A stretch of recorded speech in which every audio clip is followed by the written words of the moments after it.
Here's a very interesting game week one between the Chargers and the Dolphins. It's one of my top NFL games to watch during week one of the NFL season. I'll quickly give you guys my other personal top games to watch this weekend. Obviously, Thursday night, make sure you watch Lions and Chiefs. I think that's going to be a very interesting game. In the 1 o'clock window, the two games I would especially pay close attention to, Bengals Browns. For all you bettors out there right now, the line is Cincinnati minus 2.5. Joe Burrow has not played at all in the preseason. He struggled last year, week one, after not playing in the preseason. He's dealing with a calf injury. He has struggled against the Browns throughout his career. I think that's a very easy Browns bet. Take the points. I also am very intrigued by Jacksonville at Indianapolis. I want to see how Anthony Richardson plays. I want to see how that Shane Steichen offense goes up against Doug Peterson and the Jags. That's going to be a very entertaining game. In the 4 o'clock window, I already said it. Dolphins, Chargers. Two teams that could be potential Super Bowl contenders. Also, two teams that could miss the playoffs, just depending on health and coaching. And the final game on my list is going to be Monday night. Bills, Jets. It's a must watch to see what Aaron Rodgers and those Jets look like in MetLife Stadium. And it will be interesting to see what Josh Allen and that Bills offense looks like coming off the disappointing end of the year they had. They get Tre'Davious White back, but they're still missing Von Miller on that defensive line, which could be pivotal in this game.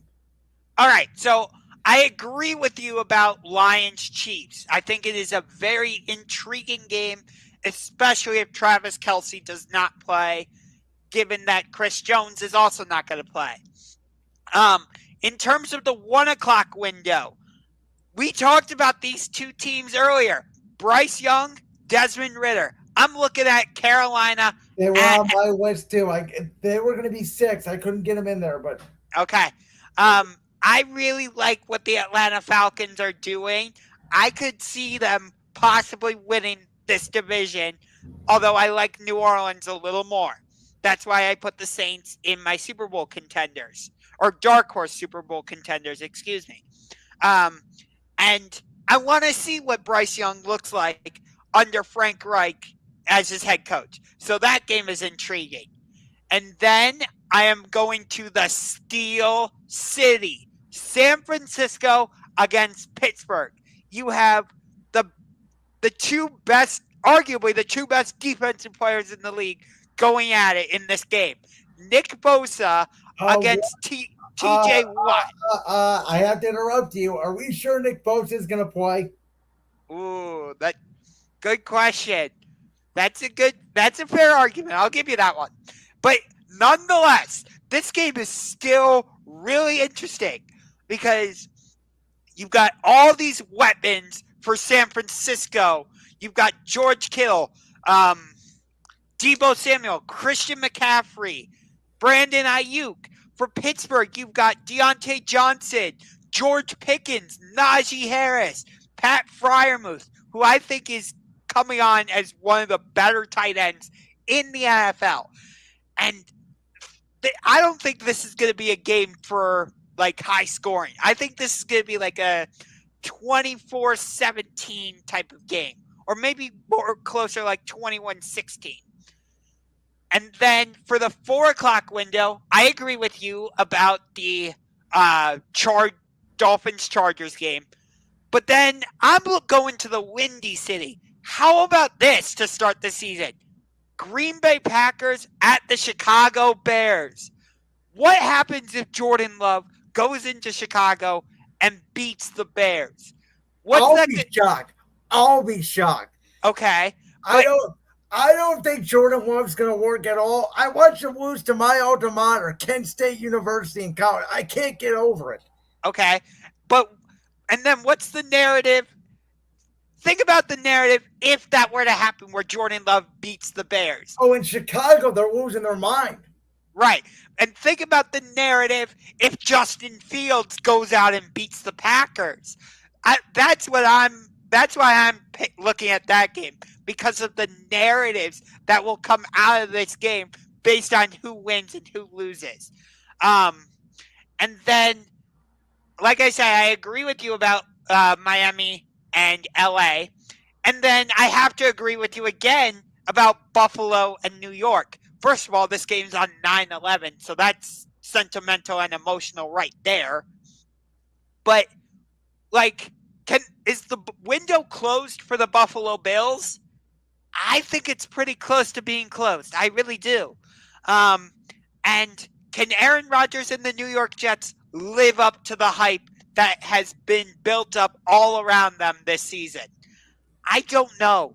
Listen, I don't hate your picks, and I don't think you hate my picks. We have a very intriguing week one. There's not a lot of games I disagree with you on. The only one I'd say is I kind of have a hot take. I think Pittsburgh's going to handle San Francisco easily.